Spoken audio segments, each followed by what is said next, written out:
నుంచి తిరుమలకి బస్సులో వెళ్దామని చెప్పేసి శ్రీనివాసన్ నివాసం దగ్గర ఎక్కిన. అడల్ట్స్‌కి అయితే 90 రూపీస్, చిల్డ్రన్‌కి అయితే 50 రూపీస్. కార్స్ కూడా అవైలబుల్ ఉంటాయి. 700 చార్జ్ చేస్తున్నారు. సో, బస్సే చాలా బెటర్ అని చెప్తా. అప్ అండ్ డౌన్ జర్నీ అయితే అడల్ట్స్‌కి 160, చిల్డ్రన్‌కి 90 రూపీస్. 3 డేస్ వరకు వ్యాలిడ్ ఉంటుంది.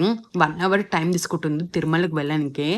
ఘాట్ రోడ్ నుంచి స్టార్ట్ అయ్యి కొండల మధ్య వెళ్తుంటే ఎంత ఎక్సైటింగ్ ఉంటుందో. విండో సీట్ దొరికితే మాత్రం ఆ వ్యూ చూడడానికి చాలా బావుంటుంది. ఇది చెకింగ్ పాయింట్. ఎక్కడ బస్ నెంబర్ చూసుకొని దిగాలి. లగేజ్ దగ్గర చాలా జాగ్రత్తగా ఉండాలి. నా బ్యాగ్ పైన నరేంద్ర మోడీ బొమ్మ ఉందని చెప్పేసి అప్పటికప్పుడు లగేజ్ అయితే షిఫ్ట్ చేయించారు. చాలా కష్టమైంది. బస్ కూడా మిస్ అయింది. సేమ్ టికెట్ తీసుకొని వేరే బస్ అయితే ఎక్కిన. ఇక్కడ ప్లాస్టిక్ కవర్స్ బ్యాగ్స్ అస్సలు అలో చేయరు. కానీ కొండపైన మాత్రం ఏమన్నా కొంటే ప్లాస్టిక్ కవర్స్లో ఇస్తారు. అదేం రూల్లో నాకు ఇప్పటివరకు అర్థం కాలే.